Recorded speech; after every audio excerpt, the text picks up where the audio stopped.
లక్షణాలు బైబిల్ అధ్యయనంలో తెలుసుకోవచ్చు. బైబిల్ అధ్యయనం చేసే కొద్దీ దేవునితో సహవాసం ప్రార్థన రూపకంగా వస్తుంది. ఎలా ప్రార్థన చేయాలి? కొన్నిసార్లు సమయం ఉంచుకుని, కొన్నిసార్లు ఏ సమయం మనం అనుకోకపోయినా కానీ మనసులో మనకు కలిగే ప్రేరేపణ ద్వారా, కొన్నిసార్లు సంఘంలో జరిగే కార్యక్రమాల ద్వారా, కొన్నిసార్లు మీకు ఫ్రెండ్, మీకు మిత్రులుగా ఉన్నవాళ్ళు, వాళ్ళతో కలిసి నడిచే నడకలో వాళ్ళు మనం ప్రార్థన చేసుకుందాం అన్నప్పుడు ఇలా వ్యక్తిగతంగా బైబిల్ అధ్యయనం మరియు ప్రార్థన ద్వారా దేవునితో దగ్గరగా ఉండవచ్చు. మూడవది ఉపవాసం. ఉపవాసం అంటే సమీపముగా ఉండడం. ఎగ్జాక్ట్లీ. ఉప అంటే దగ్గరగా, వాసము అంటే ఉండుట. ఉపవాసం అనంటే దేవునితో గడపటానికి మీకు ఏదైతే అడ్డం వస్తుందో వాటిని పక్కన పెట్టడం. కొద్ది రోజులు, కొద్ది క్షణాలు, కొద్ది నిమిషాలు, కొద్ది గంటలు. ఉదాహరణకు భోజనం అడ్డం వస్తుంది, మధ్యాహ్నం పూట భోజనం పక్కన పెట్టండి, ఒకరోజు దేవునితో గడపండి. ఉదాహరణకు వాట్సాప్ అడ్డం వస్తుంది, ఒకరోజు వాట్సాప్ పక్కన పెట్టండి, ఒకరోజు వాట్సాప్ పక్కన పెట్టి ఆయనతో సమయం గడపండి. మీకు ఫేస్బుక్ అడ్డం వస్తుంది, ఫేస్బుక్ ఫాస్టింగ్ చేయండి, వాట్సాప్ ఫాస్టింగ్ చేయండి, సెల్ ఫోన్ ఫాస్ట్ చేయండి, భోజనం ఫాస్ట్ చేయండి. కొంతమంది నిద్ర ఫాస్టింగ్ చేస్తారు, కొంతమంది దాన్ని ఏమంటారు, విద్యార్థులు నేను ఫాస్టింగ్ చేయాలి కాబట్టి స్కూల్కి వెళ్ళను అని అనకండి. స్కూల్ పక్కన పెట్టి ఫాస్టింగ్ చేయాల్సిన అవసరం లేదు. శనివారం పూట స్కూల్ ఉండదు కదా, అప్పుడు చేయండి. సో మనకు దేవునికి మధ్యలో ఏదైతే అడ్డంగా ఉందో, ఏ పనులైతే అడ్డంగా ఉన్నాయో, ఏ అనుదిన కార్యక్రమాలు అయితే అడ్డం వస్తున్నాయో వాటిని ఒక రోజు కోసం పక్కన పెట్టి, లేకపోతే కొన్ని గంటల కోసం పక్కన పెట్టి దేవునితో సహవాసం కలిగి ఉండొచ్చు. ఇలా ప్రాక్టికల్గా చాలా ఉన్నాయి, మీరు చేయొచ్చు. ఇవి నేను చెప్పినవి ఒక మూడే. ఒకటి సహవాసం, రెండు వ్యక్తిగతం, మూడవది ఉపవాసం. ఇంకా చాలా ఉన్నాయి. సమయం దొరికినప్పుడు అవి కూడా మీరు ఎక్స్ప్లోర్ చేయండి. రైట్? బైబిల్ పూర్తిగా చదవాలనుకుంటున్నాను కానీ చదవలేకపోతున్నాను. మీరు పూర్తిగా చదవాలి అని అనుకుంటే దానికి మీ సెల్ ఫోన్ చూపించండి, అందరూ చూపించండి. మీ దగ్గర సెల్ ఫోన్ ఉందా? ఆ సెల్ ఫోన్లో, ఓకే, ఎక్సలెంట్, ఆ సెల్ ఫోన్లో ఇంటర్నెట్ ఆన్ చేసుకుని గూగుల్ అని కొడితే గూగుల్ వస్తుంది. అందులో ఇయర్లీ ప్లానర్ వార్షిక బైబిల్ అధ్యయన ప్రణాళిక అని కొట్టండి. బోల్డ్ వస్తాయి, ఒకటి కాదు, బోల్డ్ వస్తాయి. అందులో మీకు ఏది నచ్చితే ఆ ప్రణాళిక తీసుకుని మీ గూగుల్ క్యాలెండర్లో వేసుకుంటే రోజు ఏం చదవాలో అదే చెప్తుంది. మీరు చదువుకుంటూ వెళ్ళిపోవటమే. కానీ ఓ 365 రోజుల్లో బైబిల్ పూర్తి చేయటం అన్నది ఎవరెస్ట్ శిఖరం ఎక్కటం ఏం కాదు. దానివల్ల నీకు వచ్చే లాభం ఏం లేదు. కొత్తగా నీకు పైనుంచి ఏదో దేవుడు వరాలు కురిపిస్తాడు, నీకు లడ్డూ కావాలా నాయన టైప్లో తీసుకొచ్చి ఇస్తాడు, ఏమీ కాదు. అధ్యయనం ఇంపార్టెంట్, చదవటం కాదు. చదవటం అని అంటే న్యూస్ పేపర్ పొద్దున్న ఏం చేస్తాం మనం? చదువుతాం. దాన్ని అధ్యయనం చేస్తాడు ఎవడన్నా? ఎవడు న్యూస్ పేపర్ అధ్యయనం చేయడు. అంటే జస్ట్ కొంచెం అవగాహన తెచ్చుకుంటారు అంతే. అధ్యయనం అంటే ఏమిటి? కొంచెం లోతుగా వెళ్ళి అధ్యయనం చేయాలి. అది చాలా ఇంపార్టెంట్. అది లేకుండా హల్లెలూయా స్తోత్రం అని అంటే దానివల్ల మరణాత మాత్రమే జరుగుతుంది. అంటే ఆయన వచ్చేంత వరకు వెయిట్ చేస్తుంటావు అంతే, అంతకుమించి ఏం కాదు. ఓకే, అధ్యయనం చేయాలి. అధ్యయనం బైబిల్ మొత్తాన్ని 2 ఏళ్లలో పూర్తి చేయొచ్చు, 3 ఏళ్లలో పూర్తి చేయొచ్చు, 5 ఏళ్ళు పట్టినా పర్వాలేదు. కానీ అధ్యయనం చేయాలి. అధ్యయనంలో ఒక్కొక్క పుస్తకాన్ని ఒక్కొక్కసారి చదవచ్చు, ఒక్కొక్క లేఖను ఒక్కొక్కసారి చదవచ్చు, ఒక్కొక్క ప్యాసేజ్ నువ్వు ఒక్కొక్కసారి చదవచ్చు. అలా మీరు ప్రణాళిక పెట్టుకుంటే చేయటం ఈజీ అయిపోద్ది. నేను దేవునిలో స్థిర మనస్సు కలిగి ఉండాలి అంటే ఎలా? ఇంతకుముందు దేవునిలో ఉండాలి అన్నారు, ఇప్పుడు స్థిర మనస్సు కలిగి ఉండాలి అన్నారు. అడిషన్ ఏంటంటే స్థిరమైన మనస్సు. ఆ స్థిరమైన మనస్సు అన్న పదం ఎందుకు వచ్చింది అని అంటే, ఇప్పుడు కొద్దిసేపు ప్రభువులో ఉన్నట్లు, కొద్దిసేపు ప్రభువులో లేనట్లు మీకు అనిపిస్తోంది. ఒకవేళ నేను కరెక్ట్గా మీ ప్రశ్న అర్థం చేసుకుని ఉంటే ఎలా అనిపిస్తుందంటే, నాకు ఇప్పుడు మీరు ఇప్పుడు ఇలా ఉన్నారు, దేవునిలో ఉన్నాను అన్న దేవునిలో ఉన్నాను అన్న ఫీలింగ్ ఉంది. ఇది అయిపోయి ఇంటికి వెళ్తున్నారు, దేవునిలో లేనేమో అన్న ఫీలింగ్ వస్తుంది. అది అలాంటి చంచలమైన మనస్సు ఎప్పుడొస్తుంది అని అంటే మీకు దేవుని పట్ల సరైన అవగాహన లేకపోతే వస్తుంది. మీరు పనికి వెళ్ళినా, పాట పాడినా, మందిరంలో ఉన్న, కెమెరా పట్టుకున్న, మ్యూజిక్ చేసిన, లేకపోతే మైక్ సెట్ చూసినా, నాలాగా ఇలా పట్టుకుని వాక్య పరిచయం చేసిన, ఏ పని చేసినా దేవుని కోసం, దేవుని వలన, దేవుణ్ణి బట్టి చేస్తున్నాను అన్న అవగాహనలోకి వస్తే మీకు ఈ చంచల మనస్సు ఇక ఉండదు. మీకు అర్థమవుతుందా నేను చెప్పేది? కేవలం ఇలా పట్టుకుని మాట్లాడితేనే దేవుని పని, మోకాళ్ళు వేసి కన్నీళ్లతో ప్రార్థన చేస్తేనే దేవుడి పని, బాసికాలు వేసుకుని బైబిల్ చదివితేనే దేవుని పని, అలా కాదు. బైబిల్ అలా చెప్పదు. బైబిల్ ఏం చెప్తుంది అంటే మీ ఆలోచనలు, మీ జీవన విధానం దేవుని వాక్య సంబంధంగా ఉంటే, దేవుని వాక్య పరిధిలో ఉంటే, మీరు ఏ పని చేసినా ఆ పని దేవునికి ఒక ఆరాధనే, ఆ పని దేవునితో సహవాసమే, ఆ పని దేవుని కోసం చేయటమే. అలా చేయగలిగితే మీకు తృప్తికరమైన జీవితం ఉంటుంది. చాలా తృప్తిగా చేస్తారు. చేసిన చిన్న దాంట్లో కూడా చాలా సంతృప్తి మీరు పొందుతారు. అదే దేవునిలో స్థిరంగా ఉండటం అంటే. ఓకే, నేను నాలో ఉన్న క్రియలను జయించాలి అంటే ఎలా? దేవుడికి నా పట్ల కలిగి ఉన్న ప్రణాళిక నాకు తెలియాలంటే ఎలా? మీ క్రియలను జయించటం అని అడుగుతున్నారు. నేను సరిగ్గా ఆ ప్రశ్నను అర్థం చేసుకుంటే మీ ఉద్దేశంలో మీ హృదయంలో పుట్టే తలంపులు, ఆ తలంపుల ప్రకారం మీరు బలహీనంగా, లేకపోతే బలహీనత ఇది అన్న క్రియలు ఏవైతే మీకు కనిపిస్తున్నాయి, ఉదాహరణకు నేత్రాశ, శరీరాశ, జీవపు డంబం కావచ్చు. అంటే కళ్ళతో చూస్తూ చేసే పాపం బలహీనత, చేతులతో చేస్తూ చేసే క్రియలు వాటి బలహీనత, ఇలాంటివి ఒకవేళ మీరు అడుగుతున్నారు అని అంటే దానికి మీ క్రియలలో మీరు బలపడాలి, లేకపోతే మీ క్రియలు దేవునికి ఇష్టకరంగా ఉండాలి అని అంటే చాలా చాలా సింపుల్. ఇంతకుముందు చెప్పినట్లుగా మీ ప్రతి క్రియలు కూడా, మీరు చేసే ప్రతి పనిని కూడా దేవుని సన్నిధిలో ఉంచి ఒకసారి చూడండి. ఇది ఆయనకు ఆమోదమా కాదా అనేది తెలుస్తుంది. ఎలా తెలుస్తుంది? ఏంటి నాకు? ఫర్ ఎగ్జాంపుల్, మీరు బైక్ తీసుకుని బయటకు వెళ్ళారు. ఇక్కడ నుంచి రాజమండ్రి వెళ్ళాలి. ఈ రోడ్డు గుండా వెళ్ళిపోయారు, రాజమండ్రి వచ్చేసింది. అక్కడ మన గూడాలమ్మ దేవి అది దాటి వెళ్ళిపోయారు, మెయిన్ హైవే వచ్చింది. ఇప్పుడు లెఫ్ట్ తీసుకుంటారు. లెఫ్ట్ తీసుకుంటూ ఉంటే మీరు రోడ్డుకు ఏ పక్కకి వెళ్తారు? రోడ్డుకు ఏ పక్కకి వెళ్తారు? ఏ పక్క మీరు బండి నడుపుతారు? పక్క రైట్ సైడ్ నడిపితే తప్ప? రైట్ సైడ్ ఉండేది రోడ్డు కాదా? ఏమంటారు? రోడ్డే అది కూడా, కానీ నడపరు. ఎందుకు నడపరు? రాంగ్ రూట్ అంటే రూటే కదా అది కూడా. రాంగ్ రూట్ అంటే ఏది దేవుని చిత్తము? అక్కడ దేవుని చిత్తం ఏమిటి? సరైన మార్గం అంటే, నడవలసిన త్రోవ అంటే, మీరు చెప్పేదానికి ప్రశ్నలు వస్తూనే ఉంటాయి. ఏమన్నారు? ఆపద కలగకూడదు. Okay, excellent. ఆపద కలగకూడదు. ఇంకా నిర్ణయింపబడిన మార్గం. ఇంకా అది మనకి ఎక్కడ తెలుస్తుంది? అది మన నిర్ణయం. ఎవరు నిర్ణయించారు? గవర్నమెంట్ పెట్టిన నియమం అంటే ట్రాఫిక్ నియమం. ట్రాఫిక్ నియమం ఉల్లంఘిస్తే ఎక్కడ ఉంటాం? జనరల్ హాస్పిటల్లో ఉంటాం, కట్లు కట్టించుకొని ఇలా ఉంటాం,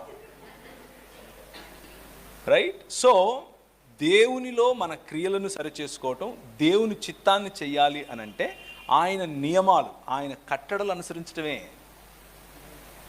సింపుల్, వెరీ సింపుల్. మనం పెద్దగా దీంట్లో మతం కట్టేదేమీ లేదు. కష్టపడి. చాలా సింపుల్. ఏవో అంటే ఆయన ఫోన్ చేసి చెప్తాడు, అప్పుడు నువ్వు కరెక్ట్గా. అలాంటిదేమీ లేదు.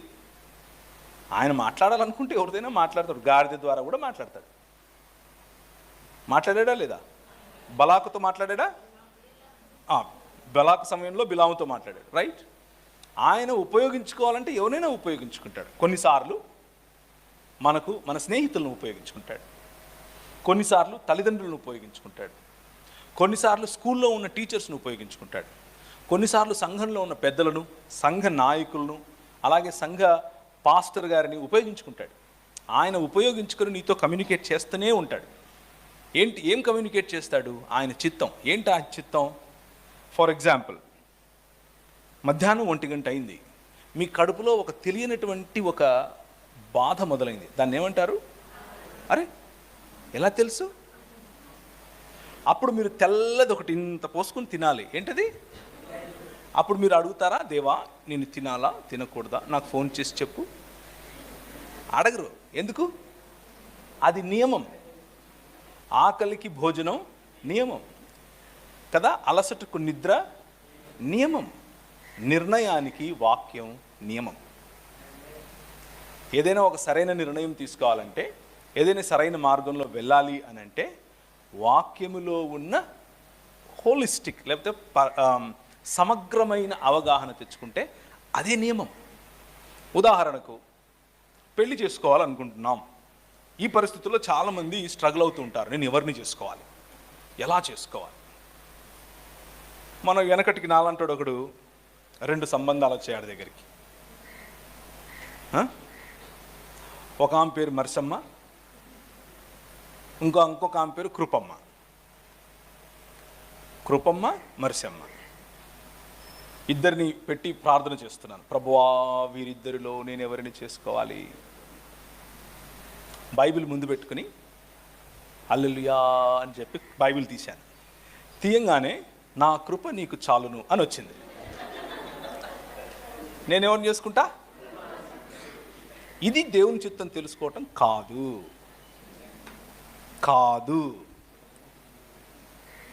ప్రాక్టికల్ ఎగ్జాంపుల్ కదా, చాలామంది స్ట్రగుల్ అవుతారు ఈ విషయాలు. అందుకనే చెప్తున్నాను, అదే చెప్తున్నాను.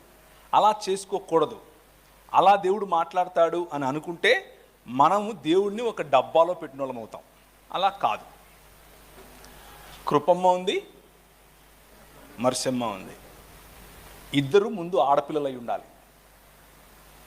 పురుషుడు పెళ్లి చేసుకోవాలనుకుంటే ఆడపిల్ల అయి ఉండాలి. ఎందుకు? అది దేవుని నియమం. ఒక స్త్రీకి ఒక పురుషుడినే దేవుడు చేశాడు, అయితే ఒక పురుషునికి ఒక స్త్రీని దేవుడు చేశాడు. ఇది దేవుని నియమం. 2, మర్సమ్మ, కృపమ్మ వీళ్ళిద్దరూ క్రైస్తవులే అయి ఉండాలి, లేకపోతే దేవుణ్ణి తెలుసుకున్న వారే అయి ఉండాలి. మళ్ళీ క్రైస్తవులు అని అంటే మా కులపోళ్ళ అని అనుకుంటారు పొరపాటున. అలా కాదు, దేవుణ్ణి తెలుసుకున్న వాళ్ళే అయి ఉండాలి. ఎందుకు అనంటే చీకటితో వెలుగుకు సంబంధం ఉండదు. ఈ 2 నియమాలు, ఈ రెండిటి తర్వాత, ఈ 2 ఫుల్ఫిల్ అయిపోయిన తర్వాత వచ్చేవన్నీ ప్రిఫరెన్సెస్. ఉదాహరణకు, నేను ఎంబీబీఎస్ డాక్టర్ని, నాకు కూడా ఇంకొక డాక్టర్ తోడైతే బాగుంటుంది, తప్పేమి లేదు.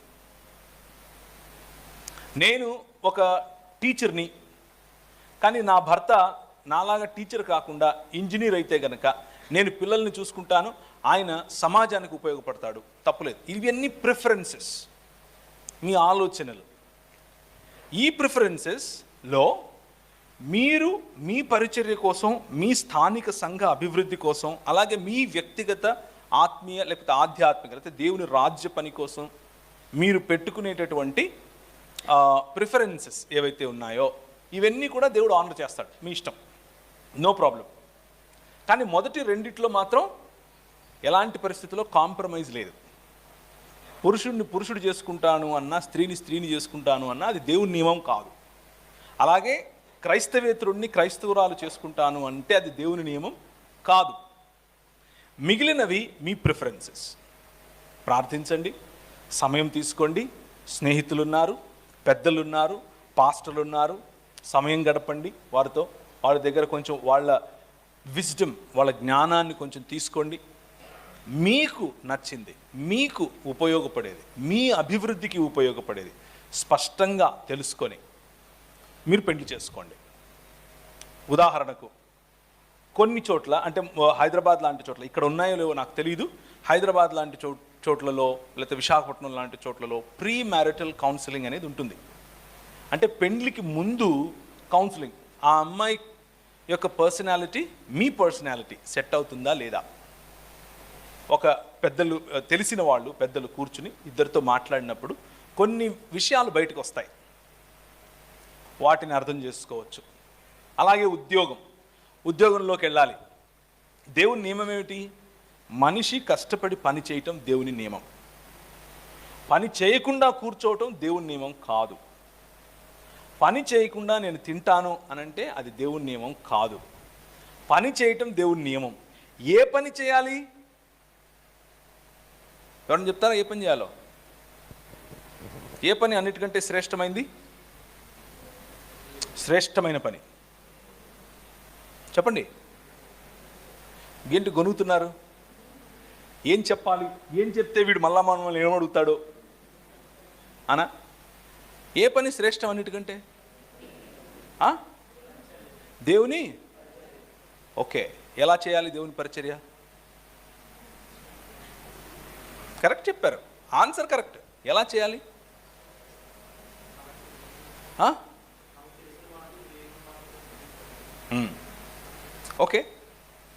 ఓకే, అది పనా?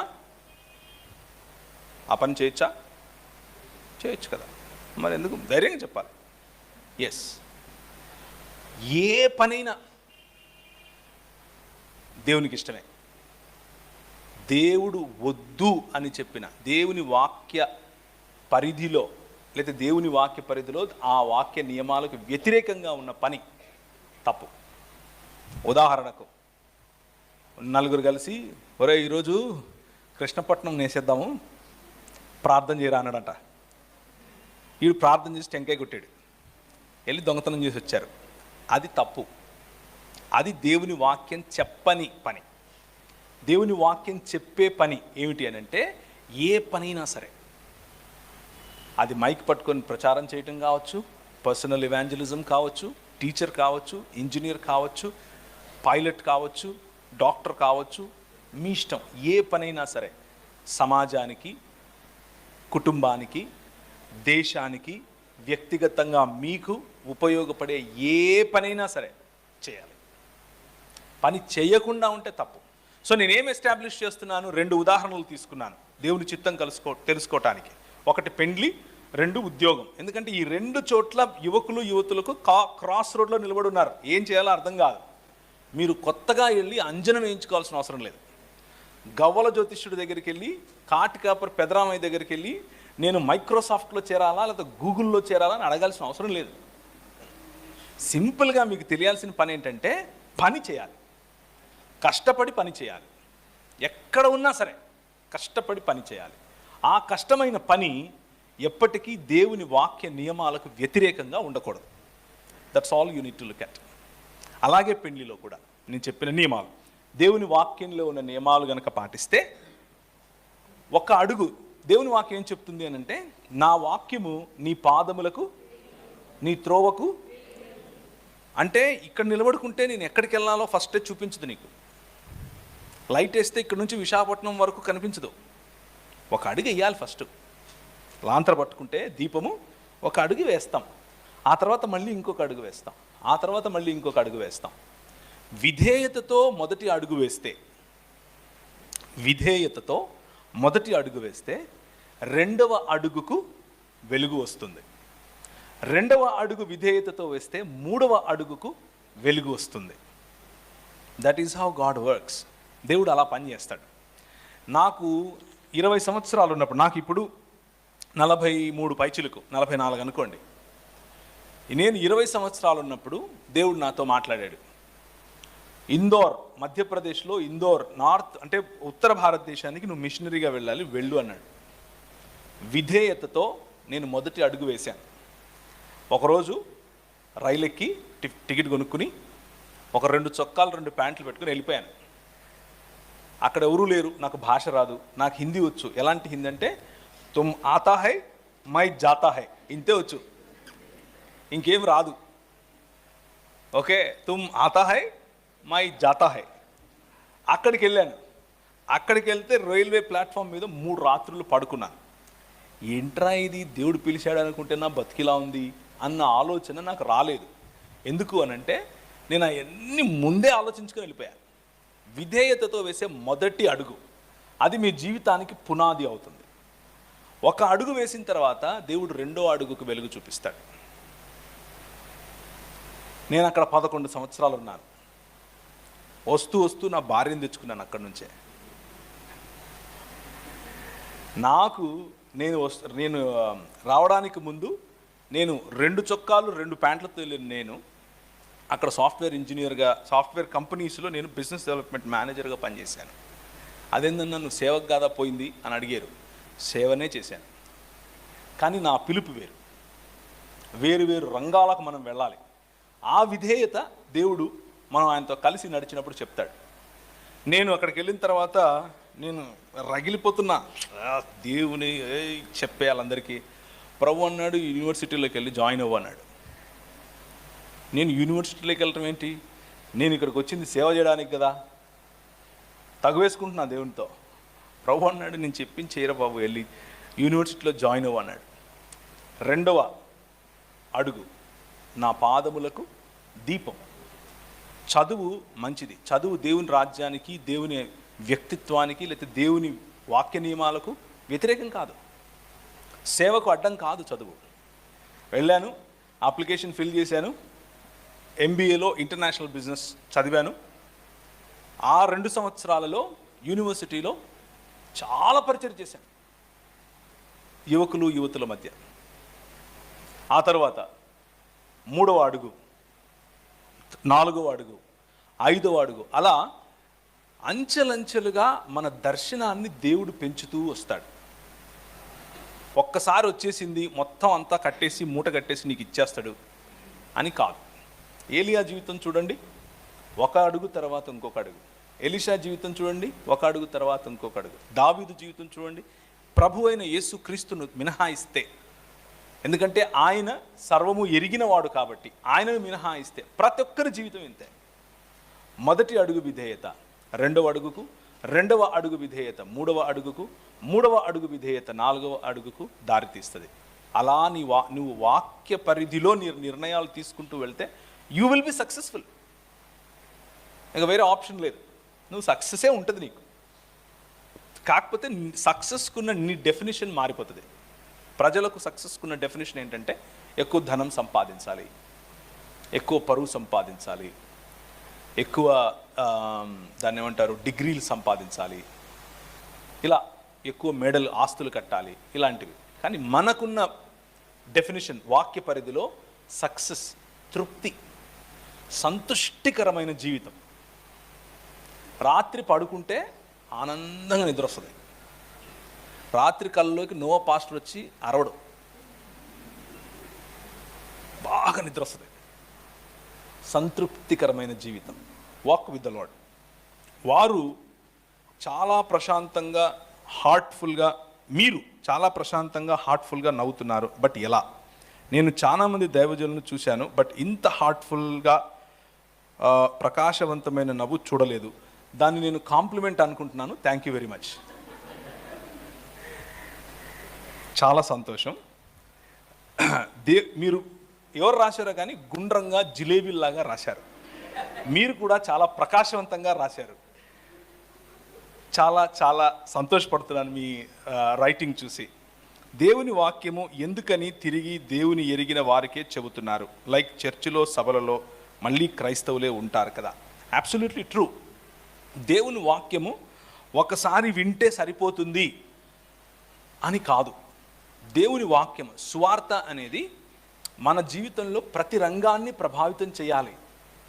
మన సువార్త జీవితం అనేది ఎందుకు వారం వారం మనం గుర్తు చేస్తాము అని అంటే, అంత గుర్తు చేసినా కానీ మనం మట్టి బుర్రలోకి ఎక్కదు, చెప్పేవాడికి కూడా ఎక్కదు. మీకు తెలిసే తెలియదు ఈ విషయం. చెబుతూ నేర్చుకుంటూ ఉంటాం చాలాసార్లు. వింటూ మీరు నేర్చుకుంటూ ఉంటారు. అంటే ఉన్నది ఉన్నట్టు చెప్తున్నాను. ఇక్కడ చెప్పినంత మాత్రాన ఎవరు దాన్ని ఏమంటారు సూపర్ హీరోలు కాదు. అందరికి అడ్రారు లోపల వేసుకున్నారు, బయట వేసుకుంటే సూపర్ హీరో అవుతాడు. అర్థమవుతుందా నేను ఆ ఉదాహరణ ఎందుకు చెప్పాను? మేము ఎవరో మాలో అందరికీ మా ఫ్లాస్ మాకున్నాయి, మా బలహీనతలు మాకున్నాయి. కానీ దేవుని వాక్యం ఎంతగా చెబితే, ఎంతగా వింటే, ఎంతగా నేర్చుకుంటూ ఉంటే అంతగా రోజు రోజుకు మనం పరిపక్వత చెందుతాం. దానికోసం చెప్తున్నాం. రెండో విషయం, ఒకవేళ గాస్పెల్ అన్నది లేకపోతే సువార్త అన్నది బయట చెప్పాలి కదా అని అంటే బయట కూడా చెప్పాలి, బయట కూడా చెబుతాం. ఉదాహరణకు నాకు ఒక చిన్న వ్యాపారం ఉంది, ఒక కంపెనీ ఉంది. అందులో 40 మంది నాకు ఎంప్లాయీస్ ఉన్నారు. నా ఎంప్లాయీస్ని ఆ 40 మందికి నేను పాస్టర్ లాంటి వాడిని. అది ఆ చిన్న కంపెనీని నేను దేవుడు నాకు ఇచ్చినటువంటి సంఘ బాధ్యతగా చూస్తాను. ఈడు ఏంది అన్నీ కలిపేస్తున్నాడు అని అనుకుండేరు. మేము మా చర్చిలకు వెళ్తాం. నేను ఒక చర్చికి వెళ్తాను, మా పాస్టర్ గారు బోధిస్తే నేను కూర్చుని వింటాను. మా చర్చిలో నాకు ఇచ్చిన సంఘ బాధ్యత ఏంటంటే టిఫిన్లు పంచాలి. నేను టిఫిన్లు పంచుతాను. పోయిన సంవత్సరం, అంతకుముందు సంవత్సరం టిఫిన్లు పంచాను. పోయిన సంవత్సరం ఏదో వేరే బాధ్యత ఉండింది. పదవి కాదు, బాధ్యత. పదవి కాదు, సంఘంలో చేసేది పదవితో చేయరు, బాధ్యతతో చేస్తారు. ఇవన్నీ ఉంటాయి. కానీ నాకు వాటితో పాటు దేవుడిచ్చిన బాధ్యత నా వ్యాపారం. నా వ్యాపారాన్ని నేను దేవుడు నాకు ఇచ్చిన బాధ్యతాయుతమైన సంఘ పరిచర్యగా చూస్తాను. అందులో హిందువులు ఉంటారు, ముస్లింలు ఉంటారు, క్రైస్తవులు ఉంటారు, ఏ దేవుడిని నమ్మనోళ్ళు ఉంటారు. వాళ్ళతో నేను ఇంటెన్షనల్గా కావాలని సమయం గడుపుతాను. వాళ్ళతో పొద్దున్న లేచినప్పటి నుంచి వాళ్ళకి యేసు ప్రభువుని నమ్ముకోండి పరలోకం పోతారు అని చెప్పను. కానీ స్నేహంగా ఉంటాను, మనస్ఫూర్తిగా వాళ్ళతో సమయం కేటాయిస్తాను, మనస్ఫూర్తిగా వాళ్ళతో దేవుని గురించి మాట్లాడతాను, దేవుడు నా గురించి నా జీవితంలో చేసిన విషయాలు చెప్తాను, వాళ్ళని ఎంకరేజ్ చేస్తాను. వాళ్ళు అందంగా ఉన్నారని, వాళ్ళు చక్కగా నవ్వుతున్నారని, వాళ్ళు చక్కగా పనిచేస్తున్నారని, వాళ్ళ వల్ల నేను చాలా ఆశీర్వదింపబడుతున్నానని పదే చెప్తాను. వాళ్ళు దేవుని స్వరూపం మరియు పోలిక చొప్పున నువ్వు ఉన్నావు అని వాళ్ళకు గుర్తు చేస్తూ ఉంటాను. సో పరిచర్య, దేవుని వాక్యం చెప్పటం అన్నది మత్తయి సువార్త 5వ అధ్యాయం 10 తీయండి, మార్కు సువార్త 1వ అధ్యాయం 15 తీయండి అని చెప్తేనే కాదు. మనం స్నేహం చేస్తూ ఒక చోట కూర్చుని, ఏరా మామ బాగున్నావా, ఏరా నువ్వు అలా దిగులుగా ఉన్నావేంట్రా, అంతా ఓకేనా, ఏం కాదులేరా నాయన ఉన్నాడు చూసుకుంటాడు అని చెప్పటం కూడా పరిచర్యే. అది దేవుని వాక్యం చెప్పటమే. సో దీన్ని పెద్ద మతం అనుకోకండి, చాలా సింపుల్. ఒకసారి తీయండి 2వ కొరింథీయులకు రాసిన 2వ పత్రిక 11వ అధ్యాయం. అపోస్తలుడైన పౌలు కొరింథీయులకు రాసిన 2వ పత్రిక 11వ అధ్యాయం 3 నుంచి చదవండి. ఏంటమ్మా 2వ కొరింథీ చదువుతున్నామా? 11 చదువుతున్నావా? 11 చదువుమా. సర్పము తన కుయుక్తి చేత హవ్వను మోసపరిచినట్లు మీ మనసులను చెరపబడి, ఇది జాగ్రత్తగా అండర్లైన్ చేసుకోండి కావాలంటే, క్రీస్తు ఎడలనున్న సరళత నుండి. సరళమ్మ అంటే అర్థం ఏంటి? సరళత అంటే అర్థం ఏంటి? ఈజీ, సులువైన అని, అంతేనా? నేనేమైనా కొత్త భాషను చెప్తున్నానా? సరళత, క్రీస్తులో చాలా సరళత ఉంటుంది. దీన్ని నానా రకాలైన మత ప్రాతిపదికల్లో చుట్టేసి, నువ్వు పల్టీలు కొడితే దేవుడు నీకు ఇది ఇస్తాడు, నువ్వు తల కింద పెట్టి పైన పెడితే అది ఇస్తాడు, ఏమేమో చెప్పుకొని చేయాల్సిన అవసరం లేదు. క్రీస్తు అందు సరళత ఉంటుంది. ఆ తర్వాత ఏముంటుంది? పవిత్రత ఉంటుంది. అంతే. Your good life and a simple life. సరళమైన జీవితం, సరళమైన మార్గం. అర్థం చేసుకోండి. నేను ప్రజెంట్ ఇంజనీరింగ్ చదువుతున్నాను. ఏ కోర్స్ చేయాలి? సాఫ్ట్వేర్ జాబ్ కోసం. నాకు జాబ్ చాలా ముఖ్యం. నా జాబ్ కోసం ప్రార్థించండి. తప్పకుండా ప్రార్థన చేద్దాం, ఇప్పుడే చేద్దాం, అందరం కలిసి చేద్దాం. అయితే ఇంజనీరింగ్లో ఏ కోర్సు చదివితే సాఫ్ట్వేర్ జాబ్ వస్తుంది అనడం కంటే మీకు ఒక విషయం చెప్తాను. ఒక 5 సంవత్సరాల తర్వాత సాఫ్ట్వేర్ ఇండస్ట్రీ ఉండదు. జాగ్రత్తగా వినండి. నేను సాఫ్ట్వేర్ కంపెనీ నడుపుతాను, నాకు సాఫ్ట్వేర్ కంపెనీ ఉంది. ఆ కంపెనీలో 40 మంది ఎంప్లాయీస్. ఇప్పుడే చెప్పాను, నా ఎంప్లాయీస్ ఒక్కొక్కరు ₹1,00,000 జీతం పైన తీసుకుంటారు. కానీ చెప్తున్నాను, అప్డేట్ అవ్వకపోతే ఆ 5 సంవత్సరాల తర్వాత నేను కూడా ఉండను. మీ ఫోన్లు ఎన్ని నెలలకు అప్డేట్ అవుతున్నాయి? 2 నెలలకు, 1 నెలకు, 3 నెలలకు, 6 నెలలకు అప్డేట్ అవుతున్నాయి. అలాగే ఇండస్ట్రీస్ కూడా. రానున్న రోజుల్లో సాఫ్ట్వేర్ కోడింగ్ ఉండదు, ఆర్టిఫిషియల్ ఇంటెలిజెన్స్ ఉంది. దానంతట అదే కోడింగ్ రాస్తుంది, దానంతట అదే డిజైనింగ్ చేస్తుంది, దానంతట అదే సినిమాలు తీస్తుంది, దానంతట అదే పాటలు రాస్తుంది, అన్నీ దానంతట అదే చేస్తుంది. నువ్వు ఆ ఇండస్ట్రీలో తలగా ఉండాలి అని అంటే నువ్వు ఇంకా కోడింగ్ జాబ్ నేర్చుకుంటాను, డిజైనింగ్ నేర్చుకుంటాను అంటే కుదరదు. నువ్వు ప్రజెంట్గా నువ్వు చదివే ఇంజనీరింగ్ కాలేజెస్ నీకు ఇవి చెప్పవు. నువ్వు చదివే ఇంజనీరింగ్ కాలేజ్లో ఒకవేళ కోర్ ఐటీ నువ్వు తీసుకున్నా, లేకపోతే సాఫ్ట్వేర్ తీసుకున్నా, అందులో ఈ పోర్షన్ బహుశా ఒక పీరియడ్ ఉండొచ్చు. అది కూడా పాతకాలంలో ఉంటుంది. అది నిన్ను కేవలం డిగ్రీ నీకు ఇస్తుంది, కానీ దానివల్ల నువ్వు ముందుకెళ్ళలేవు. నువ్వు ముందుకెళ్ళాలి అని అంటే get in to the industry. యాక్చువల్గా ఇప్పుడు జరుగుతున్నది ఏమిటి అని అంటే, ఆర్టిఫిషియల్ ఇంటెలిజెన్స్లో, పైథాన్లో, లేకపోతే దాన్ని ఏమంటారు, నువ్వు ఇంతకుముందు ఒక 10 స్ట్రింగ్స్ రాసి, లేకపోతే 10 లాజిక్లో 10 స్టెప్స్ రాసి కొట్టే ఒక కమాండ్ ఇప్పుడు జస్ట్ డ్రాగ్ అండ్ డ్రాప్లో అయిపోతూ ఉంది. So you need to update your cells by getting in to industry. ఇండస్ట్రీలోకి వెళ్ళి వాటిని చేయాలి, వాటిని తెలుసుకోవాలి. అలా తెలుసుకోవటానికి ఈ ఊరు సరిపోతుంది అని నేను అనుకోను. అలాగని ఈ ఊరిలో దొరకదని నా ఉద్దేశం కాదు. ఇక్కడ కూర్చొని కూడా చేయొచ్చు. ఆన్లైన్లో చాలా అవకాశాలు ఉన్నాయి, చేయొచ్చు. ఒకవైపు మీ ఇంజనీరింగ్ కంప్లీట్ చేసుకుంటూనే కాంపిటెన్సీ పెంచుకోవాలి. ఆ కాంపిటెన్సీలో ముఖ్యంగా ఇంగ్లీష్ భాష. మీరు నాలాగా తెల్లెంటుకలు వేసుకుని ఐన్స్టీన్ నేను అని చెప్పినా సరే, అవతలోడికి ఇంగ్లీష్లో చెప్తేనే అర్థమవుతుంది. అవతలోడు తెలుగుడే వింటాడు, మీ ఊరోడే వింటాడు, కానీ వాడు ఇంగ్లీష్లో చెప్తేనే వింటాడు. అది మీరు వెళ్ళాలనుకున్న, ముఖ్యంగా ప్రశ్న రాసిన వ్యక్తి, మీరు వెళ్ళాలనుకున్న ఇండస్ట్రీలో ఉండే ప్రధానమైన, లేకపోతే ఏ కంపెనీలో అయినా సరే హైదరాబాద్లో, మీ కమ్యూనికేషన్ స్కిల్స్ లేనిదే మీరు యాక్సెప్ట్ అవ్వరు. నా దగ్గరికి చాలామంది యువతులు అప్లికేషన్స్ పెడతారు. నేను మా మేనేజర్స్కి పంపిస్తాను. వాళ్ళు రెగ్యులర్గా నాకు చెప్పే సమాధానం ఏంటంటే, అంతా ఓకే కానీ వాడు మాట్లాడలేకపోతున్నాడు, అంతా ఓకే కానీ వాడు పొట్ట ఉడిస్తే ఇంగ్లీష్లో ఒక అక్షరం రాదు.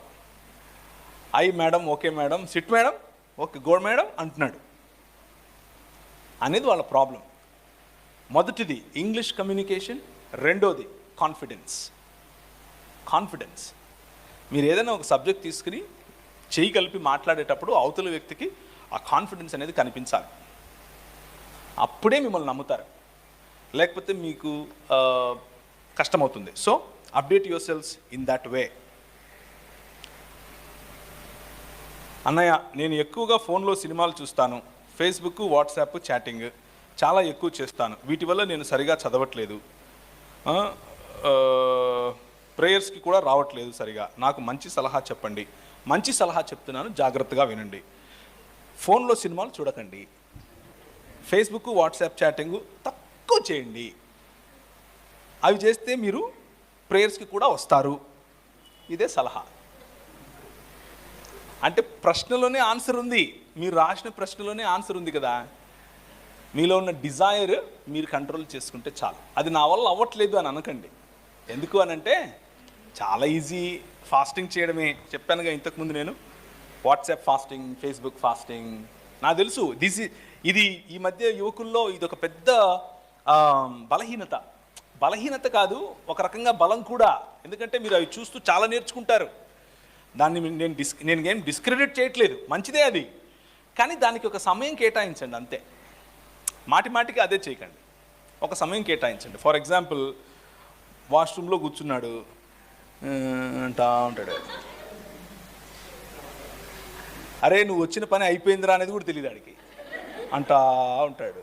ఆడి ఏలు ఒకరోజు ఏలు ఇలా ఇలా అని లాస్ట్కి ఇలా ఇలా ఇలానే ఉంటుంది, ఇంకా లాస్ట్కి అది ఖాళీగా ఉండదు. రైట్? మీరు చూసే రీల్స్ ఎన్ని సెకండ్లు ఉన్నాయి? 10 seconds, 30 seconds.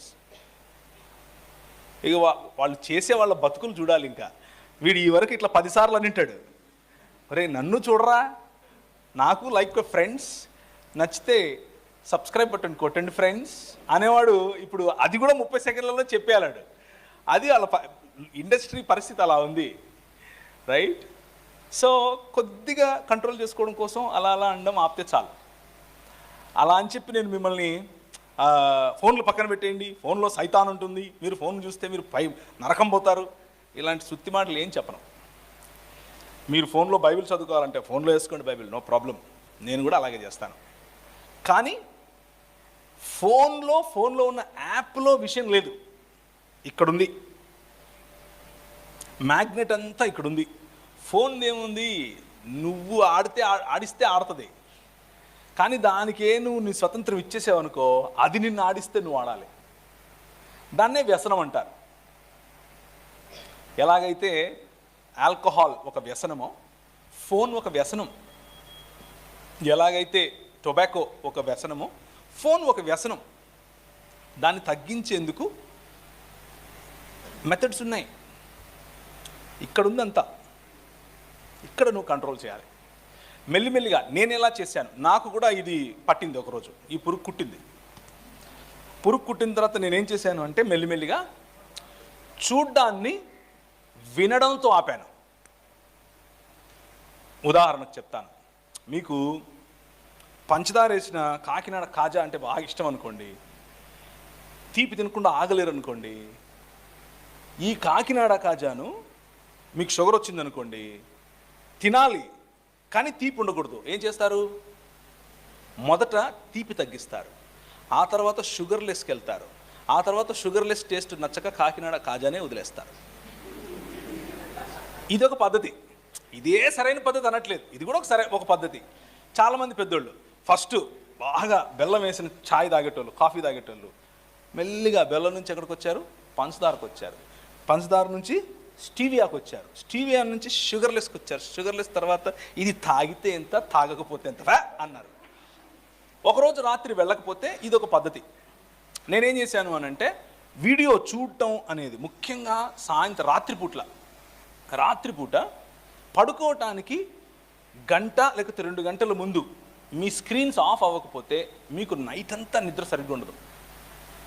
మీరు చూసింది తిరుగుతూ ఉంటుంది. This is our physiology. మన మైండ్ అలా పనిచేస్తుంది. సో మనం ఏం చేయొచ్చు అంటే,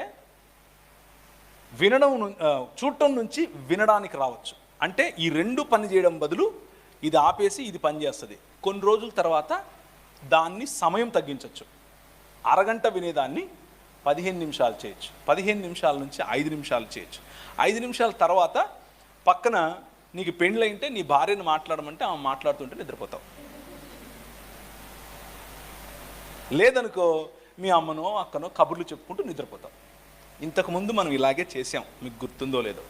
6 బయట సాయంత్రం 7 అవ్వంగానే మంచిగా అరుగుల మీద కూర్చుని బాగా తిన్న తర్వాత ఏమి బాగున్నావా అని ఈమంటే, అక్క బాగున్నా, ఇంత నువ్వు హైదరాబాద్ పోయింటిమి అని ఈమె మొదలు పెడితే ఒక అరగంట మాట్లాడుకుంటే నిద్ర వచ్చేస్తాం. చక్కగా నిద్రపోయేటోళ్ళు బయట మంచాలు వేసుకుని. మనం అందరం ఇలాగే పెరిగాం. రైట్? చక్కగా గాలి వస్తుంది. So going back to our original roots, మళ్ళీ మనం అలా వెళ్ళిపోవచ్చు. కాకపోతే కొంచెం అభ్యాసం తీసుకుంటే, అలాగే దాంతోపాటు మీ మనసు ఆధ్యాత్మికత వైపుకు, సంఘము, యాక్టివిటీస్, యూత్ ఫెలోషిప్, మ్యూజిక్ చాలా ఉన్నాయి కదా, వాటిని కూడా చేయొచ్చు. Praise the lord. యేసుక్రీస్తు ప్రభు ఆరాధన మందిరం అన్న మాట ఏం అర్థం కావట్లేదు. పాస్టర్ బ్రదర్ చిట్టిబాబు గారు కయ్యూనికి అడిగేశారా? కయ్యూనికి భార్య ఎలా వచ్చింది? ఇంతేనా? ఓకే. రిబ్కా ఇస్సాకు ఎందుకు మోసం చేసింది? దేవుడు చెప్పాడు కదా, పెద్ద కుమారుడు చిన్నవాడికి దాసుడు అని మరి ఎందుకు? ఇవన్నీ చాలా దాన్ని ఏమంటారు, థియలాజికల్ క్వశ్చన్స్. నాకు 15 నిమిషాలే ఉన్నాయి. చాలా లోతైన వేదాభ్యాసంతో కూడిన ప్రశ్నలు. సింపుల్గా ఆన్సర్ చెప్తాను. సమయం ఎప్పుడన్నా ఉన్నప్పుడు కొంచెం డీటెయిల్డ్ డిస్కషన్లోనికి వెళ్దాం. కయీనుకు భార్యే వచ్చింది, చెల్లి లేకపోతే అక్క రాలేదు. దేవుని వాక్యం కయీనుకు భార్య దొరికింది అని రాస్తే నేను అక్కడితో ఆగుతాను, అంతకు మించి వెళ్ళను. ఆమె ఆదాము పిల్లల్లో ఒకటి అయ్యుండొచ్చు, కయీనుకు వరసకు చెల్లెయ్యుండొచ్చు అన్న దాకా నేను వెళ్ళను. ఎందుకంటే బైబిల్ ఆ విషయం చెప్పట్లేదు కాబట్టి. బైబిల్ ఎక్కడ మాట్లాడితే అక్కడ మాట్లాడటం, ఎక్కడ మాట్లాడట్లేదో అక్కడ మాట్లాడకపోవటం మనిషికి మంచిది. ఇది నేను నమ్ముతాను. దానికి ఇంకొక రకమైన ఆన్సర్ కూడా ఉంది. అది చాలా విస్తృతమైన ఆన్సర్, అది ఇప్పుడు అవసరం లేదు. రిబ్కా గురించి వస్తే దేవుడు ఎప్పుడూ ఎవరిని మోసం చెయ్యమని చెప్పడు, ఆయన ఏ రోజు చెప్పలేదు. కానీ మనిషి తన స్వార్థం చేత మోసం చేస్తాడు. మనిషి తన స్వార్థంతో ఏదో సంపాదించాలని, ఏదో ప్రముఖుడవ్వాలని, ఏదో ముందుండాలని తప్పు చేస్తాడు. కానీ దేవునికి ఉన్న గొప్పతనం ఏమిటంటే రిబ్కా చేసినటువంటి ఆ మోసంలో కూడా తన ప్రణాళికను ఆయన నెరవేర్చుకోగల సమర్థుడు మన దేవుడు. అది మనం అక్కడ నేర్చుకునేటటువంటి పాఠం. మనిషి తప్పు చేసినా, మనిషి నిర్ణయం తప్పైనా కానీ దేవుడు తన కూల్, తన సాంత్వన, లేకపోతే తనకున్న ఈ బ్యాలెన్స్డ్ అప్రోచ్ మిస్ అవ్వకుండా తను పెట్టుకున్న ప్రణాళికను సంపూర్ణం చేయగలవాడు మన దేవుడు. అది మన దేవునికున్న గొప్పతనం. Praise the lord. పాస్టర్ గారు, జీవితం అంటే ఏమిటి? ఓ రంగుల కళ. మీరు ఇలాంటి ప్రశ్నలు వేస్తే నేను ఇంక ఉండాలా, ఇక్కడ వెళ్ళిపోవాలా? లోకంలో మనిషిని ప్రేమించునంతగా దేవుణ్ణి ఎందుకు అంతలా ప్రేమించలేము? ఓకే, మనిషి కనిపిస్తాడు, దేవుడు కనిపించడు.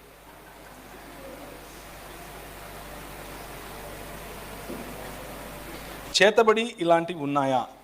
ఉన్నాయి.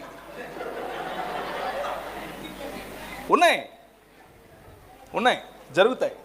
అంధకార సంబంధమైన దురాత్మ సమూహముల యొక్క ప్రభావం చేతబడి రూపంలో ప్రజలు చేస్తారు.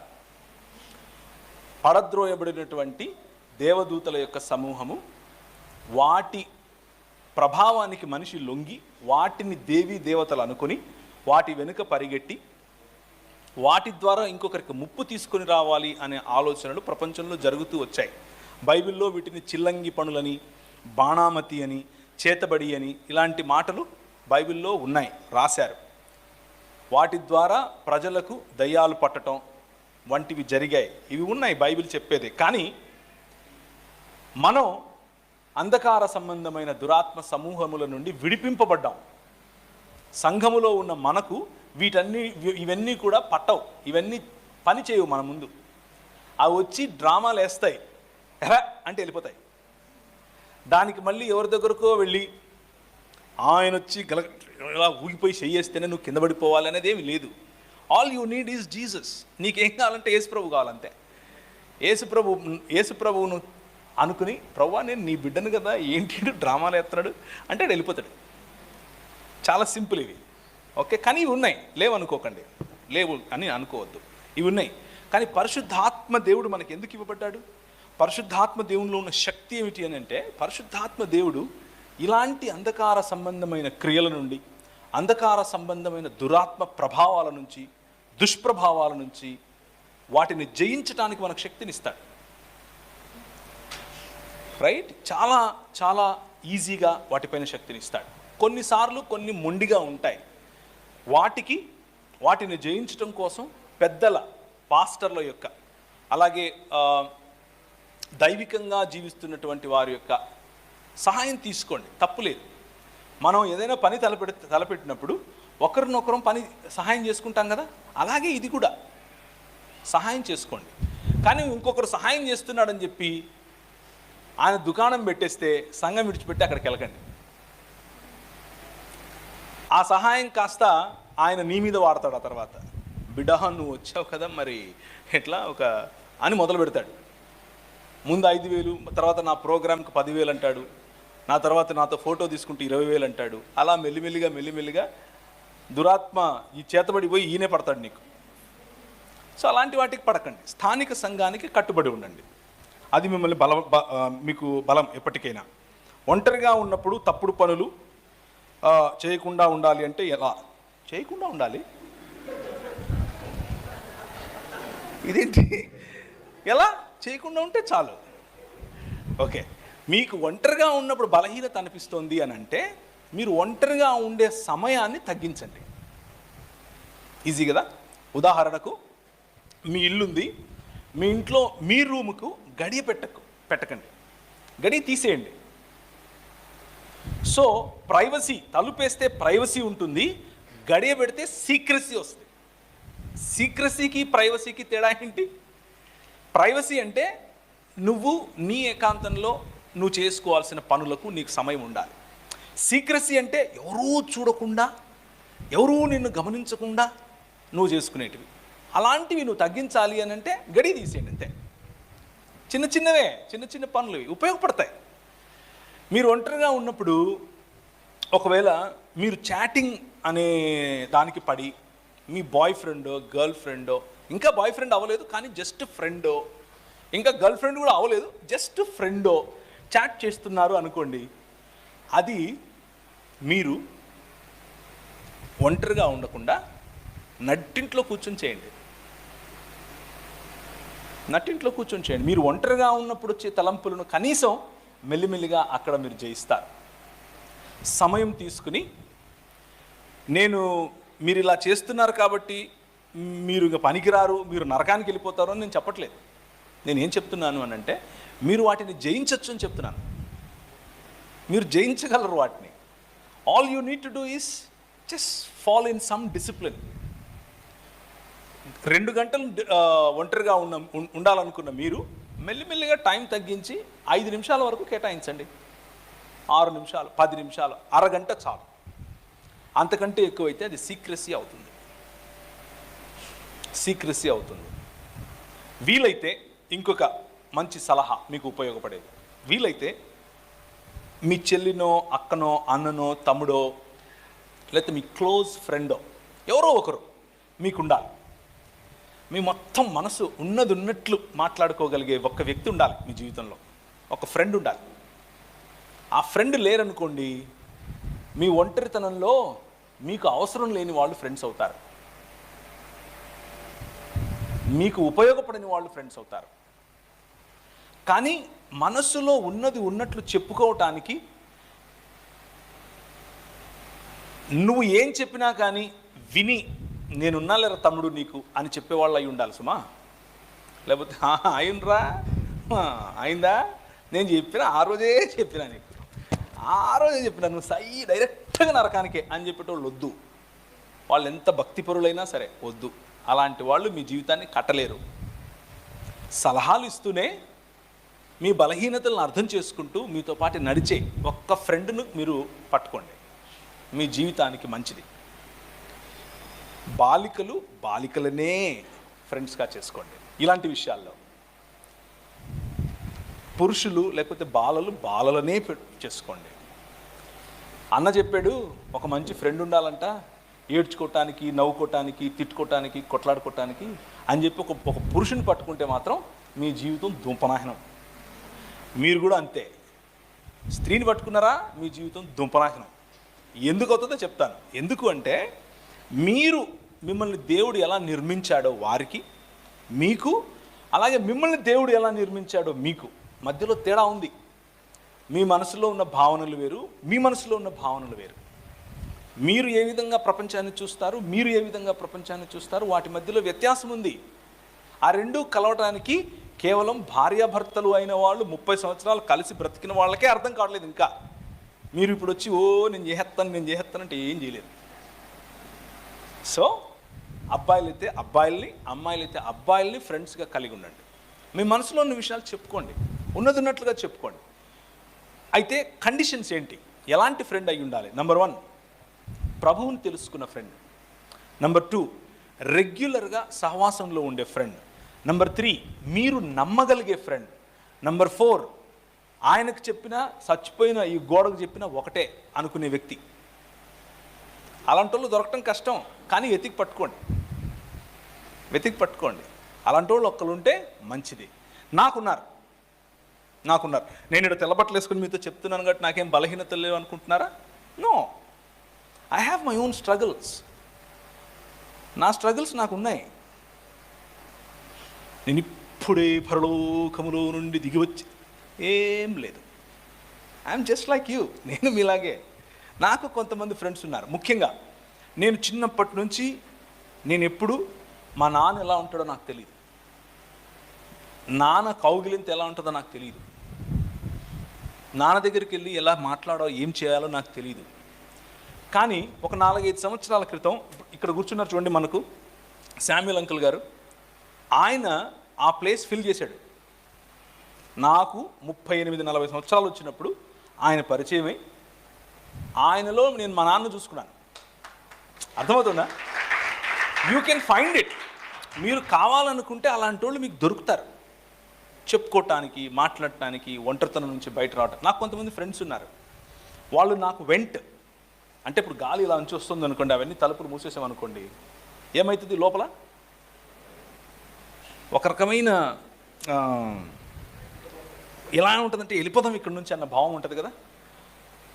అది మనసులో నుంచి విషయాలు బయటకు వెళ్ళిపోవాలి. వెంట్ అనేది ఉండాలి.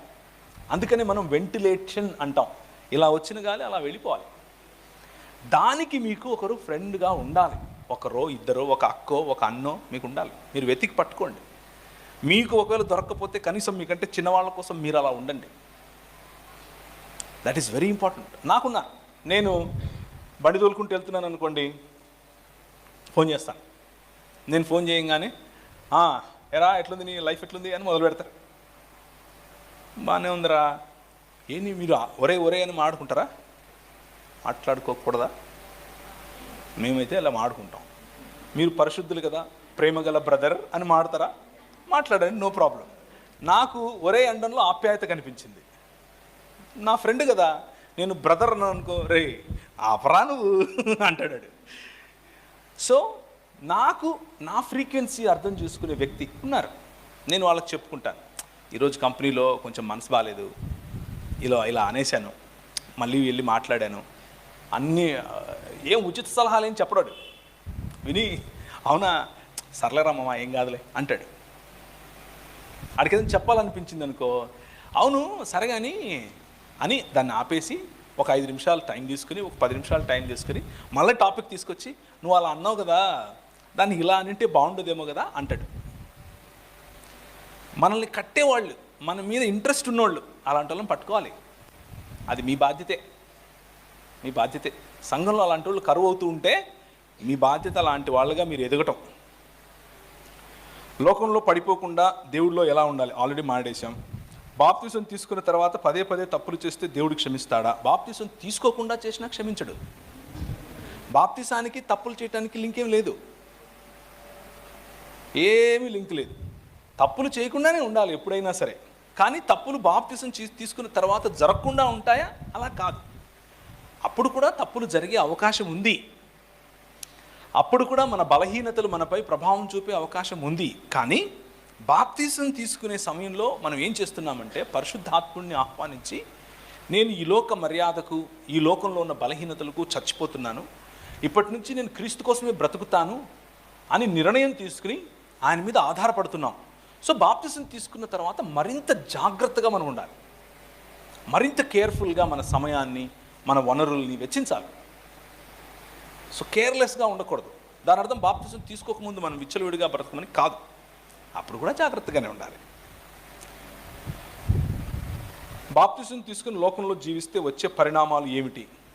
పరిణామాలు ఏముంటాయి? ఎప్పుడైనా సరే బాప్తిసం తీసుకున్నా బాప్తిసం తీసుకోకపోయినా లోక మర్యాద చొప్పున బ్రతికితే మనం దేవునితో సంబంధాన్ని కోల్పోతాం. దేవుని సంబంధాన్ని ఎంజాయ్ చేయలేము.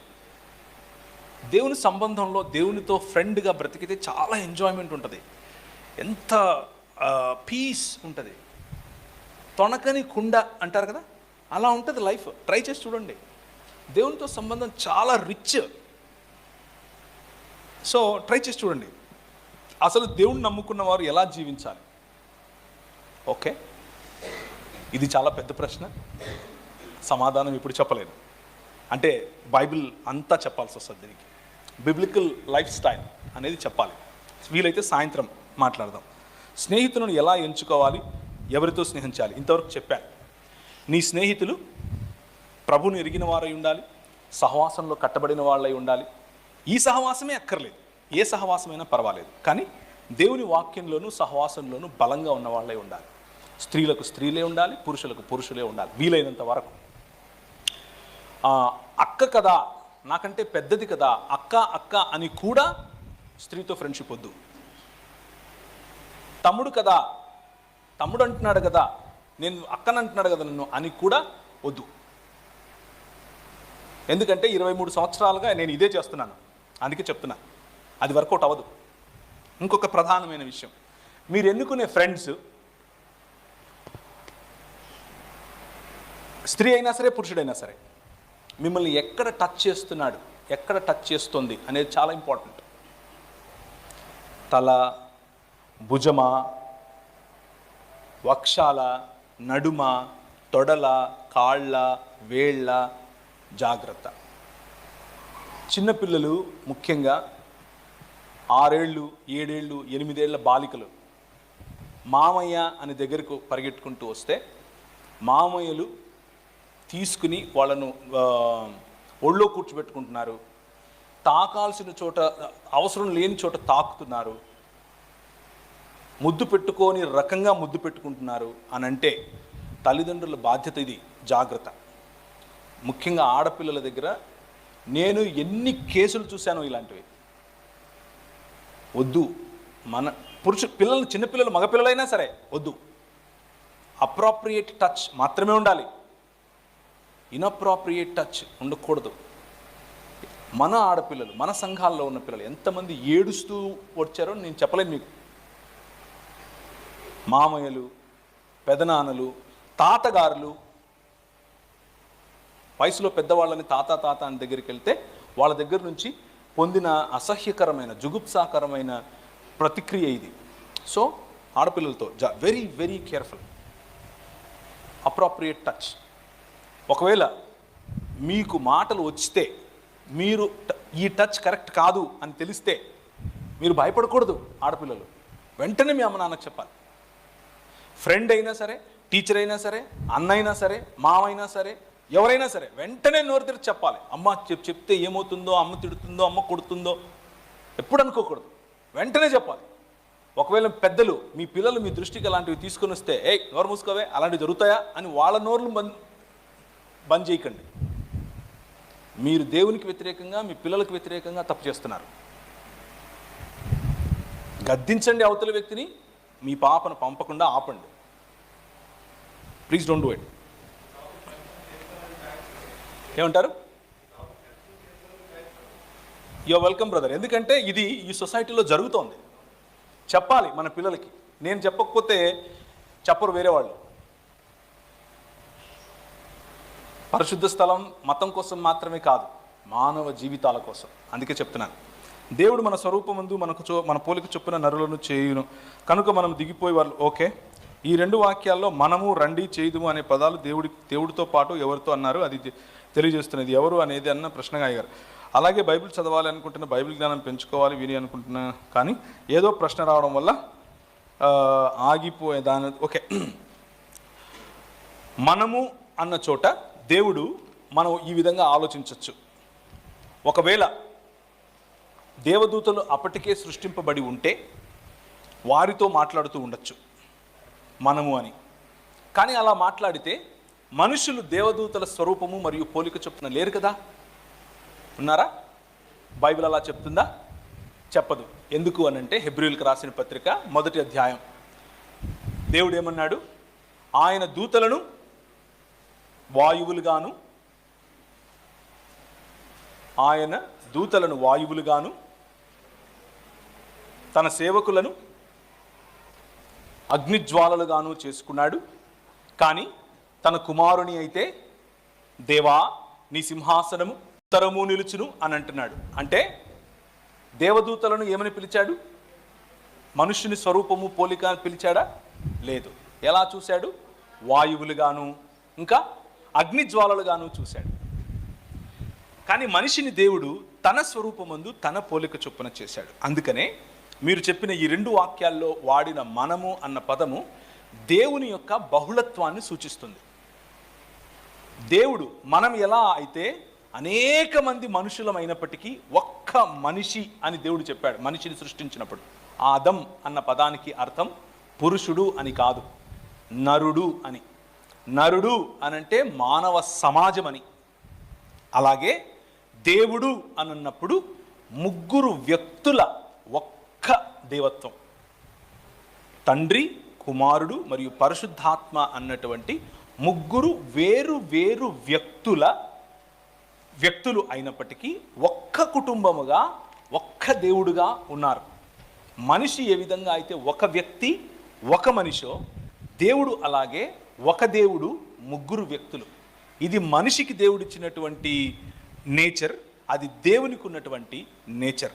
దీని మీద నేను ఒక పుస్తకం రాశాను. దాని పేరు త్రిత్వం శిరస నమామి. 250 పేజీల పుస్తకం అది. అది ఈ 2 నిమిషాలు 3 నిమిషాలు చెప్పలేము, కానీ మంచి సబ్జెక్ట్. సో దేవుడు బహుళత్వం కలిగిన త్రిత్వమై ఉన్న దేవుడు. ఆ దేవుడు ఒకవేళ బహుళత్వంలో లేకపోతే సంఘానికి లేదా సంఘము అనే పదానికి అర్థం చెప్పలేం, ప్రేమ అనే పదానికి అర్థం చెప్పలేం. ఉదాహరణకు చెప్తాను, ఇది చెప్పి నెక్స్ట్ ప్రశ్నకి వెళ్తాను. దేవదూతలు లేరు, మనుషులు లేరు, సృష్టి లేదు, ఏమీ లేదనుకుందాం. దేవుడు ఒక్కడే ఉన్నాడు. అప్పుడు కూడా దేవుడు 1 యోహాను 4వ అధ్యాయం ప్రకారం ప్రేమై ఉన్నాడా? Was God love even at that time? అప్పుడు కూడా ఆయన ప్రేమామయుడేనా కాదా? ఏమంటారు? మనిషి లేనప్పుడు, దేవదూతలు లేనప్పుడు, సృష్టి లేనప్పుడు, ఆయన మాత్రమే ఉన్నప్పుడు, ఎందుకంటే ఆయన ఉన్నవాడను అనేవాడు కదా, ఆయన మాత్రమే ఉన్నప్పుడు ఆయన ప్రేమాగుణం ఆయనలో ఉందా లేదా? ఉండదా? మరి బైబిల్లో ఆయన ఎప్పటికీ మార్పు లేనివాడు అని ఉంది కదా. అప్పుడు లేదు, ఇప్పుడు ఉందంటే మార్పు వచ్చిందా? ఏమంటారు? చలనములైన ఏ గమనములు ఆయన యందు లేవు. 1 తిమోతి రాసి ఉంది కదా, మీకు గుర్తుందా ఆ వచనం? సమీపించటానికి వీలు కానంత తేజస్సులో ఆయన నివసించి ఉన్నాడు. ఆయన యందు ఏ చలనములైన గమనములు లేవు. ఆయన ఎన్నటికీ మార్పు చెందడు. మరి ఆయన అప్పుడు ప్రేమ కాకుండా ఇప్పుడు ప్రేమ ఎలా అయ్యాడు? ఆయన మార్పు చెందని ప్రేమామయుడు అయితే అప్పుడు ప్రేమించుండాలి. ఒకవేళ మార్పు చెందని ప్రేమామయుడు అప్పుడు ప్రేమిస్తాడు అని అంటే ఎవరిని ప్రేమించాడో చెప్పాలి.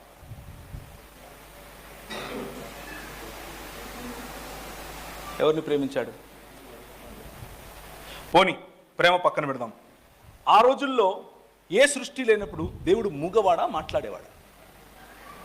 ప్రకటించుకోగల స్తోమత, ప్రకటించుకోగల శక్తి ఆయనకు ఉందా? ఏమంటారు? ఉందా? ఎవరికి ప్రకటించాడు?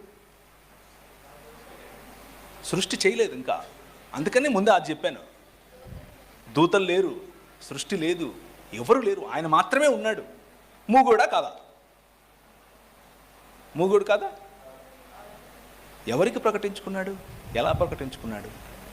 సో మన దేవుడు బహుళత్వం గలవాడై లేకపోతే, మన దేవుడు త్రిత్వం కాకపోతే వచ్చే సమస్యలు ఇవన్నీ. It's a very deep Trinitarian theology, very deep Trinitarian philosophy. Right? ఆలోచించండి, సమయం దొరికినప్పుడు మళ్ళీ మాట్లాడదాం.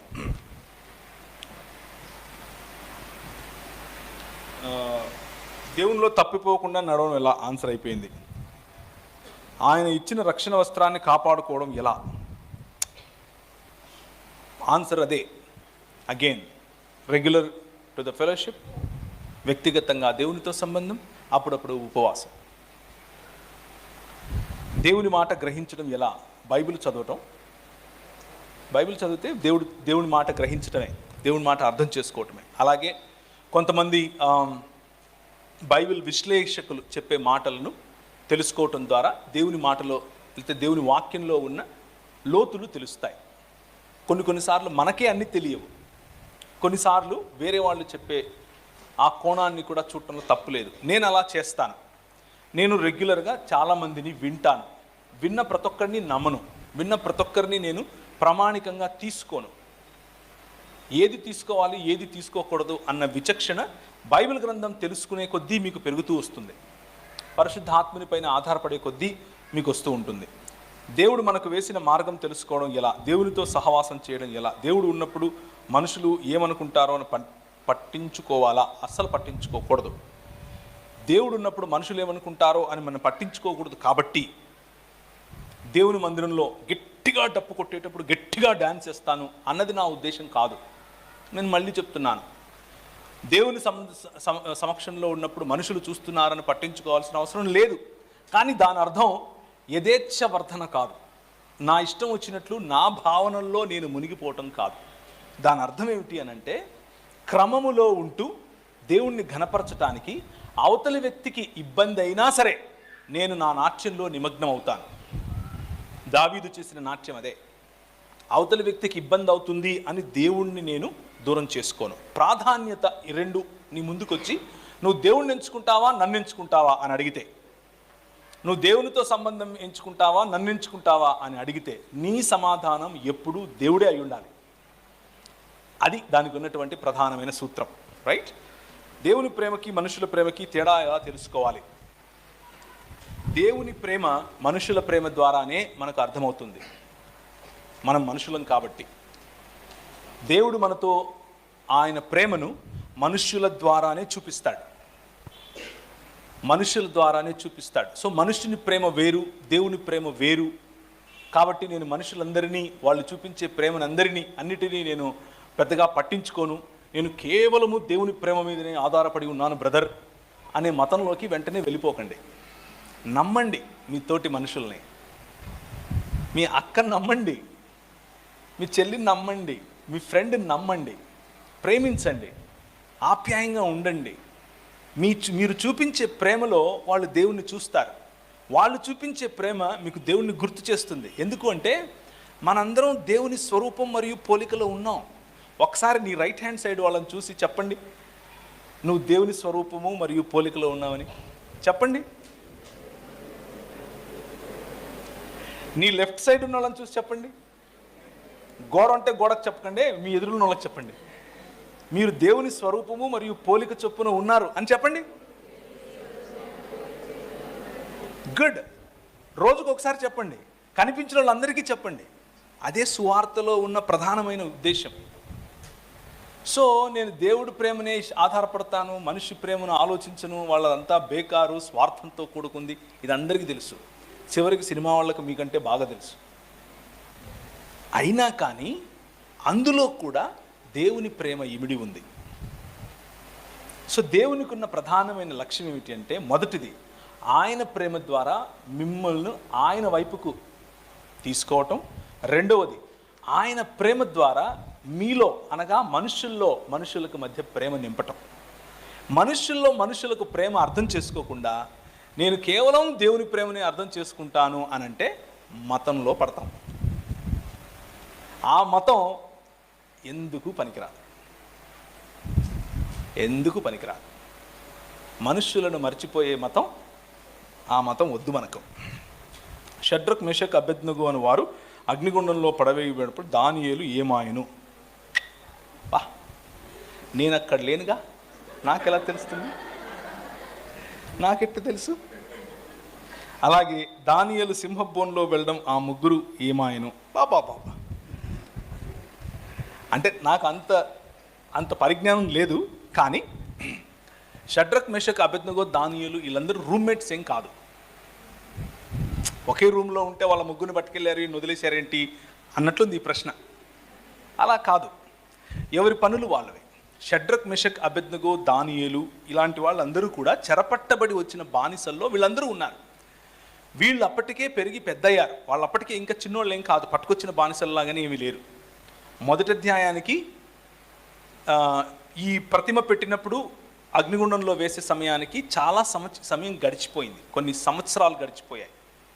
మధ్యలో కలబడింది, కలకు సమాధానం చెప్పేశాడు దానియేలు ఉన్నతమైన పొజిషన్లోకి వెళ్ళిపోయాడు. దానియేలు రాజు రైట్ హ్యాండ్ అయ్యాడు. మిగిలిన వాళ్ళల్లో ప్రధానమైన వాళ్లను షడ్రకు, మెషకు, అబేద్నెగో అనే పేర్లు తీసుకుని బైబిల్ వాక్యం మెన్షన్ చేస్తుంది. అంతకు మించి ఇంకెవరు దాసులు లేరు అనుకోకండి, ఉన్నారు, కానీ వాళ్ళ పేర్లు మెన్షన్ చేయలేదు. అర్థమవుతుందా? ఈ ముగ్గురు నాయకులుగా ముందుకొచ్చారు. నువ్వు చెప్పేది మేము చెయ్యము, మమ్మల్ని చంపినా చెయ్యము, అయినా మా దేవుడు కాపాడగలడు అన్న కాన్ఫిడెన్స్ చూపించారు. ఆ ముగ్గురిని అంటే ప్రతిఘటించిన వాళ్ళలో నాయకులైన ఆ ముగ్గురిని తీసుకెళ్ళి అందులో వేస్తే వాళ్ళు జయోత్సాహంతో బయటకు వచ్చారు.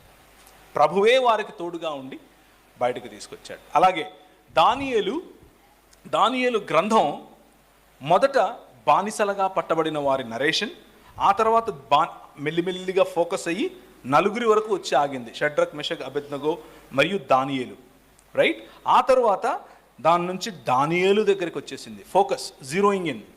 ఇప్పుడు మనం ఒక కథ రాస్తున్నాము, ఒక సినిమా తీస్తున్నాము, ఆ క్షణంలో అన్ని చోట్ల ఏం జరుగుతుందో చెప్పం. ఆ క్షణంలో ఈ హీరో ఏం చేస్తున్నాడు అనేది ప్రధానమైనది ఉంటుంది. అలాగే దానియేలు గ్రంథ రచయిత కూడా స్వయంగా దానియేలే ముందు తన సమాజంని చూపించి, ఆ తర్వాత సమాజంలో నాయకులను చూపించి, ఆ తర్వాత దానియేలు దగ్గరికి వచ్చి ఆపాడు. దానియేలు జీవితం మొత్తం చెప్తూ వచ్చాడు. ఆ దానియేలు జీవితంలో ఆయన చూసిన దర్శనాలు, ఆయన చెప్పిన దర్శనాలు, ఆయన మాట్లాడిన మాటలు, ఆయన చేసిన ప్రసంగాలు చెప్తూ వచ్చాడు. సో 4 రాజులు మారారు, కానీ నేను అలాగే ఉండిపోయాను. 4 రాజ్యాలు వచ్చాయి, అయిపోయాయి, కానీ నేను మాత్రం అలాగే కూర్చున్నాను. చూడండి, సింహాల బోన్లో వేశారు, కానీ నన్ను ఏం చేయలేకపోయారు అన్నది అక్కడ మెయిన్ పాయింట్.